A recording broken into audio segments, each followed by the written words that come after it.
So we're not looking at John. Wait. Why do you think we look at John?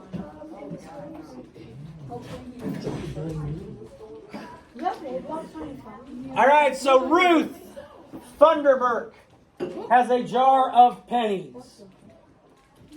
She is going to give each of her blank grandchildren the same amount.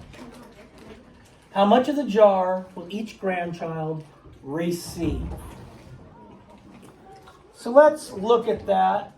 And Calyx, I want your initial thoughts on that problem. When you look at it, what do you think? What do you wonder? I wonder if she has 78 grandchildren?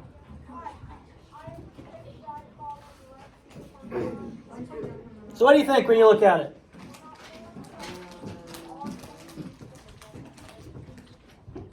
You don't? Hayden. But how many grandchildren there are, and how much they're gonna get? How much they're gonna get? Okay. So you look at that, you're wondering how many grandchildren there are. You're wondering how much of the jar will each grandchild get. Carlos, you have a comment on what you're looking at that? You're thinking about what? Division? Okay, why do you think division? Because if she has a jar of pennies and she's gonna give each of her grandchildren the same amount, then she has to divide them. Okay. So if she had 12 jars of pennies and 12 grandchildren, it'd be 12 divided by 12 and they each get one, right? Yes. All right. What if she has 1/2 of a jar of pennies Right. and she has 3 grandchildren? Now my good friend Carlos explained to me that this was a division problem, and my good friend Carlos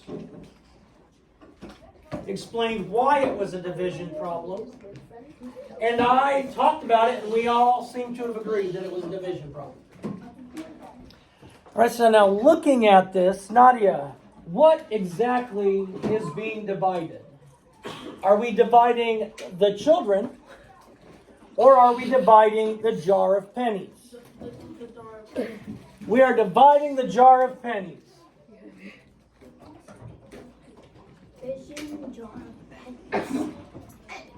And that's going to be divided by what, Nadia? The number of children. Okay? Jar of pennies divided by the number of children. Once we say that in words, it becomes easy because she has 1/2 a jar of pennies. So we have 1/2 divided by, and she has 3 grandchildren. 1/2 a jar of pennies and 3 grandchildren.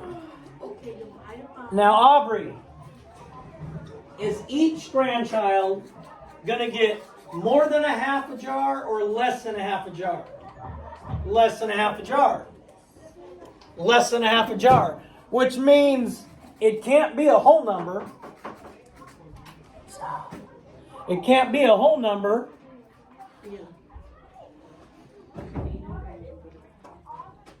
So we're going to have a fraction as our answer. So anybody have an idea of what like it might be and stuff? Yes, sir. 3/3. 3/3. That would be 1 jar. No. Evan? 1/6. 1/6. Why? Because 2 times 3 is 6. And when you're doing like division, you would kind of be like doing like 3 divided by 1, but you can't do that. You would have to do like 2 times 3 because instead of doing that, you swap around. All right. So he says 1/6. And actually, he's right. If we have our 1/2 of a jar, our 1/2 of a jar of pennies, and we're dividing that among the 3 grandchildren, each of the grandchildren get 1/6 of the jar. Now what we're going to be doing is we're going to be dividing with unit fractions and whole numbers. Now, unlike addition and multiplication, in division, the order matters. It changes everything. 30 divided by 5 is not the same thing as 5 divided by 30. Two completely different problems. So the order is going to matter when we're doing unit fractions and whole numbers. Evan told us he just multiplied the denominator times the whole number and got 6. And so he knew it was 1/6. But 3 divided by 1/2 is not 1/6. It's completely different. The order matters. Your answer, when we're dividing with unit fractions, which is a fraction that has 1 as a numerator, and whole numbers, if it starts with a unit fraction, if the unit fraction is what is being divided, your answer is going to be a unit fraction. If the whole number is what's being divided, your answer will be a whole number. And we're going to practice more of these. I know some of you are looking at me like I'm speaking French. Well, I'm not, because I don't know French. So stop accusing me of speaking French. Yes, croissant. Yeah, that's a good one.